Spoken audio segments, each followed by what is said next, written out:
So hi students, this is Nikhil. అయితే నేను already నిన్న ఈ సింగరేణి ఎలక్ట్రీషియన్ ట్రైనింగ్ ఎగ్జామ్ సంబంధించినటువంటి డీటెయిల్స్ గురించి లైట్గా చెప్పడం జరిగింది. అండ్ యాజ్ యూ నో, నిన్ననే మనకి నోటిఫికేషన్ కూడా రావడం జరిగింది. సో ఈ నోటిఫికేషన్ యొక్క డీటెయిల్స్, ఆ నోటిఫికేషన్ పీడిఎఫ్ ఏదైతే ఉందో దాంట్లోని కొన్ని ఇంపార్టెంట్ ఎలిమెంట్స్ గురించి నేను డిస్కస్ చేయడానికి ఈ వీడియో అనేది చేయడం జరుగుతుంది. So welcome to this SCCL electrician training notification 2021 explain series by Nikhil Nakka. So మన పోస్ట్ వచ్చేసి ఏంటిది ఇక్కడ, electrician training men only. So అక్కడ మెయిన్ హెడ్డింగ్లోనే ఉన్నది, this is only for males. So అమ్మాయిలకి ఫీమేల్స్కి లేదనమాట ఇది ఈ జాబ్ అనేది. ఓకే, అండ్ అక్కడ పే స్కేల్ కూడా సంథింగ్ ఇవ్వడం జరిగింది. In fact I don't know how to read that pay scale. This is something different అనమాట. So I will try to find out from somebody who is working in this Singareni, and I will try to make some other video. అంటే ఈ electrician training salary perks అవన్నీ ఎలా ఉంటాయనే దాని గురించి కూడా. So vacancies చూసుకుంటే 51 వేకెన్సీస్ ఉన్నాయి టోటల్గా, రైట్? 51 వేకెన్సీస్ ఉన్నాయి. దాంట్లో అన్రిజర్వ్డ్ వేకెన్సీస్ వచ్చేసి 8 వేకెన్సీస్, లోకల్ వేకెన్సీస్ 43 వేకెన్సీస్.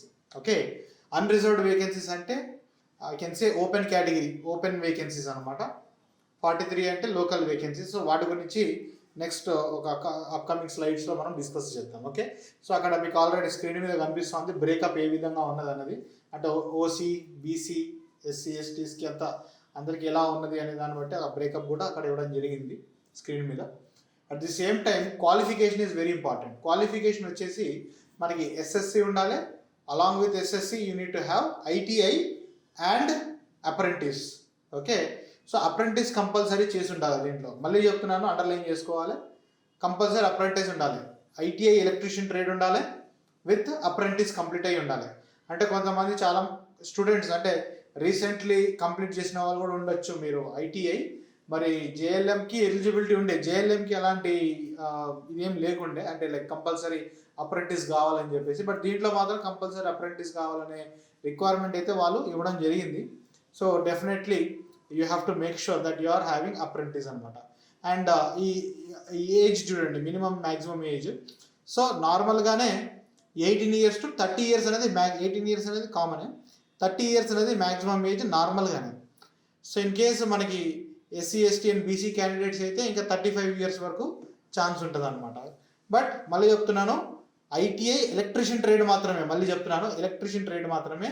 వేరే ఏదో ఎలక్ట్రానిక్స్ కానీ అదర్ ఏది ఉన్నా కానీ దే వోంట్ యాక్సెప్ట్. ఒకవేళ మీకు ఆ వెబ్సైట్లో కనుక అది నోటిఫికేషన్లో అప్లై చేస్తే, అప్లికేషన్ తీసుకున్న, ఒకవేళ మీరు రిటర్న్ టెస్ట్ రాస్తే మీరు సెలెక్ట్ అయినా కూడా ఫైనల్గా మీ సర్టిఫికేట్ వెరిఫికేషన్ అప్పుడు రిజెక్ట్ అవ్వడానికి ఛాన్సెస్ ఉంటాయి అనమాట. సో ముందుగానే కేర్ఫుల్గా ఉండండి. ఇంకా ఫర్దర్ క్లారిఫికేషన్ కావాలనుకుంటే ఒకసారి you can call to the Singareni వాళ్ళది ఏదైతే ఆఫీస్ ఉంటుందో దానికి కాల్ చేసి యూ కెన్ ఫైండ్ అవుట్ అనమాట. You need not call me, నన్ను కాల్ చేస్తే you will not get the accurate information, ఎందుకంటే I'm not the official representative, right? Next వచ్చేసి అంటే నేను ఈ నోటిఫికేషన్లోని కేవలం కొన్ని ఇంపార్టెంట్ ఆస్పెక్ట్స్ మాత్రమే నేను చెప్పదలుచుకున్నాను అనమాట. ఒకటి, నెక్స్ట్ మీ ఆన్లైన్ అప్లికేషన్ ఎప్పుడైతే ఓపెన్ అవుతుందో తర్వాత మీరు అప్లై చేసేటప్పుడు మీరు గుర్తుపెట్టుకోవాల్సింది ఏంటంటే, ఫస్ట్ వెరీ ఇంపార్టెంట్ థింగ్ వచ్చేసి ఏంటంటే, మీరు లోకలా నాన్ లోకలా అని డిసైడ్ చేయడానికి దేని ఆధారంగా తీసుకుంటారంటే మీ first class to 7th class study. Okay, first class to 7th class వరకు మీ బోనాఫైడ్ సర్టిఫికేట్స్, మీ స్కూలింగ్ అనేది ఎట్లా జరిగింది అనేది, ఏ లొకేషన్లో జరిగింది అనే దాన్ని బట్టి మీ లోకల్ అనేది డిసైడ్ చేయడం జరుగుతుంది. అసలు ఏది లోకల్ అంటే చూడండి, లోకల్ మీన్స్ ఇది వరకు అంటే ఈ డిస్ట్రిక్ట్స్, తెలంగాణ డిస్ట్రిక్ట్స్ అన్నీ కూడా ఇట్లా డివైడ్ చేయడానికంటే ముందున్న ప్రీవియస్ 4 districts ఏవైతే ఉన్నాయో, like Khammam, Warangal, Karimnagar and Adilabad. And present అవన్నీ కూడా 16 districts కింద డివైడ్ అయ్యి ఉన్నాయి. ఆ లిస్ట్ అనేది మీకు కనిపిస్తున్నది, రైట్? సో ఆ లిస్టులో ఉన్న డిస్ట్రిక్ట్స్లోని క్యాండిడేట్స్ మాత్రమే లోకల్. సో మీరు లోకలా కాదా, మీ లోకాలిటీని ఎలా డిసైడ్ చేస్తారంటే first class to 7th class. So first class to 7th class మీరు మ్యాక్సిమం ఏ డిస్ట్రిక్ట్లో అయితే ఉన్నారంటే మీరు లోకల్లో ఉంటే మీరు లోకల్ అయిపోతున్నారు అనమాట. అది కాకుండా all other districts of Telangana, అంటే మేబీ మహబూబ్నగర్ కావచ్చు, హైదరాబాద్ కావచ్చు, రంగారెడ్డి కావచ్చు, అలాంటి క్యాండిడేట్స్ అంతా కూడా అన్రిజర్వ్డ్ ఆర్ ఓపెన్ కేటగిరీలోకి వస్తుంది అనమాట. సో ఆల్రెడీ మీకు ఫస్ట్లో చూసాం 43 posts are local, 8 posts are unreserved post అన్నాం కదా. So if you are from Hyderabad కానీ లేదా మీరు నల్గొండ కానీ ఇలాంటి అదర్ డిస్ట్రిక్ట్స్ నుంచి అయితే కనుక తెలంగాణలో మీరు ఆ 8 పోస్ట్స్కి మాత్రమే మీరు ఎలిజిబుల్ ఉంటారనమాట. అంటే కాంపిటీషన్ అనేది ఇంకా హార్డ్గా ఉంటుంది అనమాట ఆ 8 పోస్ట్కి. సో ఆల్రెడీ నార్మల్గానే ఈ సింగరేణిలో ఎలక్ట్రీషియన్ పోస్ట్ అనేవి జనరల్గా అంటే ఇంతకుముందుకు చూసిన దాని ప్రకారం కూడా అరౌండ్ 100 to 200 వేకెన్సీస్ అనేది రెగ్యులర్గా అనౌన్స్ చేసేది. బట్ ఈసారి తక్కువ వేకెన్సీస్ అనౌన్స్ చేస్తున్నారు. సో ఖచ్చితంగా కాంపిటీషన్ కూడా టఫ్గానే ఉంటుందని మనం అజ్యూమ్ చేసుకోవచ్చు అనమాట.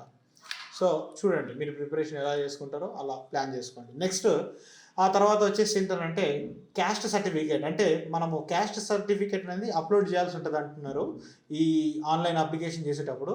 అయితే క్యాస్ట్ సర్టిఫికేట్ వచ్చేసి ఈ నోటిఫికేషన్ అంటే నిన్న డేట్ మీద వచ్చిన నోటిఫికేషన్ కాబట్టి లాస్ట్ 6 monthsలో తీసుకున్నటువంటి క్యాస్ట్ సర్టిఫికేట్ అయి ఉండాలి. సో ఇంకా ఆన్లైన్ అప్లికేషన్ అనేది ఇంకా ఓపెన్ చేయలేదు కాబట్టి I suggest you to apply. అంటే మీ క్యాస్ట్ సర్టిఫికేట్ అనేది కొత్తగా మళ్ళీ ఇప్పుడు అప్లై చేసుకుంటే ఈ సేవలో కానీ ఎక్కడైనా కానీ మీకు by the time you apply మీకు ఫ్రెష్ క్యాస్ట్ సర్టిఫికేట్ అనేది తొందరగా వచ్చేస్తుంది. దట్ విల్ బీ సూటబుల్ అనమాట. అంటే 6 months కంటే ముందు 1 year కంటే ముందుది సరిపోదు అనమాట. 6 months లోపు అంటే ఇప్పటి నుంచి 6 months బ్యాక్ వరకు ఉన్నటువంటి క్యాస్ట్ సర్టిఫికేట్స్ కావాలన్నమాట అప్లై చేసుకోవడానికి. This is one important thing. జనరల్గా మనం ఓవర్లుక్ చేస్తుంటాం, మళ్ళీ లాస్ట్ మూమెంట్లో ఇబ్బంది పడద్దని చెప్తున్నాను.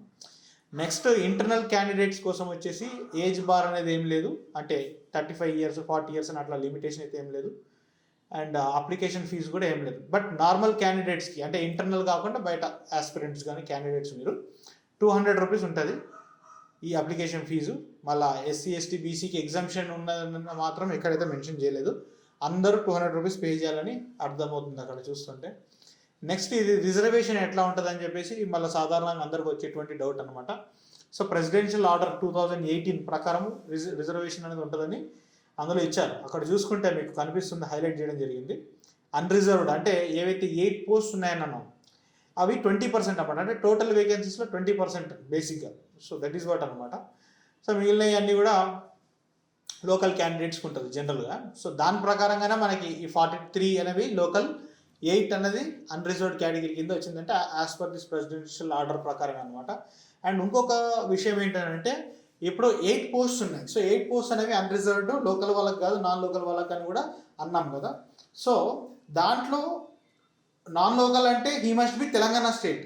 అంటే ఇప్పుడు ఆంధ్రప్రదేశ్లో కూడా ఐటీ కంప్లీట్ చేసిన క్యాండిడేట్స్ అంటే ఆంధ్రప్రదేశ్ సంబంధించిన క్యాండిడేట్స్ కూడా దీనికి అప్లై చేసుకోవచ్చా అని చెప్పేసి అడుగుతున్నారు. సో వాళ్ళకి లేదనమాట. సో మీరు లోకల్ అయినా నాన్ లోకల్ అయినా కానీ విత్ ఇన్ తెలంగాణ స్టేట్ అయ్యి ఉండాలి. You belong to Telangana state. Local అంటే ఏంటిది, ఆ చెప్పినటువంటి ఆ 4 districts, పాత 4 districts అవుతున్నాయో వాళ్ళు లోకల్. వాళ్ళు కాకుండా వేరే ఏ తెలంగాణ డిస్ట్రిక్ట్ అయినా కానీ నాన్ లోకల్ కిందికి వస్తుంది అనమాట. అండ్ ఇంకొక పాయింట్ ఏంటంటే ఆ అన్రిజర్వ్డ్ 8 posts ఏవైతే ఉన్నాయో ఆ 8 posts local and non local అందరికీ కామన్ అనమాట. అంటే టాప్ 8 ranks ఎవరైతే ఉంటారో, అంటే ఈ ఎగ్జామ్ కండక్ట్ చేసిన తర్వాత మనకి టాప్ 8 ranks ఏవైతే వస్తాయో ఆ టాప్ 8 ranks వాళ్ళని ఆ 8 పోస్టుల్లో ఫిల్అప్ చేస్తారనమాట. సో ఒకవేళ లెటస్ సే 1 to 8 ranksలో ఫస్ట్ 5 ranks లోకల్ క్యాండిడేట్స్ ఉన్నారనుకుందాం, ఆ లోకల్ క్యాండిడేట్స్కి వెళ్ళిపోతుంది. ఆ తర్వాత 3 నాన్ లోకల్ వాళ్ళు ఉన్నారనుకుందాం, ఫర్ ఎగ్జాంపుల్ మహబూబ్నగర్ నుంచో నల్గొండ నుంచో వాళ్ళకి వెళ్ళిపోతుంది అనమాట. సో ఆ 8 posts అవుతున్నాయో అవి మెరిట్ బేస్డ్ అనమాట. లోకల్ నాన్ లోకల్ అని బార్ ఏం లేదు. బట్ ఆ 8 తర్వాత మిగిలిన 43 మాత్రం లోకల్ వాళ్ళకే అది స్పెసిఫిక్గా బార్ ఉన్నది, అది చూసుకోవాలి. నెక్స్ట్ ఈ ఎగ్జామ్ సెలెక్షన్ ప్రొసీజర్ వచ్చేసి ఇంటర్వ్యూ అట్లాంటిది ఏం లేదు, ఖాళీ రిటర్న్ టెస్ట్ మాత్రమే. And minimum qualifying marks for the return test అనమాట. ఓసీస్కి అయితే అంటే ఓపెన్ కేటగిరీ వాళ్ళకి 30%, బీసీకి అయితే 25% మార్క్స్ తెచ్చుకోవాలి, SC ST వాళ్ళకి 15% మార్క్స్ తెచ్చుకోవాలి. టోటల్ మార్క్స్ ఏవైతే ఉంటాయో జనరల్గా మనకి లాస్ట్ ఇయర్ ఎక్స్పీరియన్స్ అంటే ప్రీవియస్ నోటిఫికేషన్స్ ఎక్స్పీరియన్స్ నుంచి చూసుకుంటే అరౌండ్ 90 marks ఉంటుంది ఈ ఎగ్జామ్కి. 90 questions ఉంటాయని అన్నారు. అండ్ దాంట్లో 90 questions ఒక 15 questions, 10 to 15 questions జనరల్గా ఇంగ్లీష్, మ్యాథమెటిక్స్, బేసిక్ మ్యాథమెటిక్స్, ఏదైనా కరెంట్ అఫైర్స్ కానీ చిన్నగా తెలంగాణకు సంబంధించినవి అలాంటి కొన్ని క్వశ్చన్స్ అడుగుతారు. మిగిలిన అన్నీ కూడా మ్యాక్సిమం టెక్నికల్ క్వశ్చన్స్ ఉంటుంది. సో ఈ టెక్నికల్ క్వశ్చన్స్కి ఎట్లా అటెంప్ట్ చేయాలి, సిలబస్ ఏముంటుంది అనేది కూడా క్లారిటీ లేదు. ఎందుకంటే వాళ్ళు సాధారణంగా రిలీజ్ చేయరు కాబట్టి, క్వశ్చన్ పేపర్ కూడా బయటికి రాదు కాబట్టి ఎలా తీసుకోవాలి, ఏం క్వశ్చన్ పేపర్ పెట్టుకోవాలి, ఏ సిలబస్ని ఎలా ప్రిపేర్ కావాలి, దాన్ని ఎలా చేయాలనేది కూడా నెక్స్ట్ ఇంకొక సపరేట్ వీడియోలో నేను డిస్కస్ చేస్తాను. ఈ వీడియో కేవలం నేను మన జస్ట్ ఆ నోటిఫికేషన్ ఆ పీడిఎఫ్ ఏదైతే ఉందో దాంట్లో కొన్ని ఇంపార్టెంట్ ఎలిమెంట్స్ని డిస్కస్ చేయడానికి, సాధారణంగా మనం ఓవర్లుక్ చేసేటివి ఉంటాయి కదా, అలాంటివి ఏమైనా ఉంటే నేను డిస్కస్ చేయడానికి కోసం మాత్రమే ఈ వీడియో చేయడం అనేది జరిగింది. So that's it.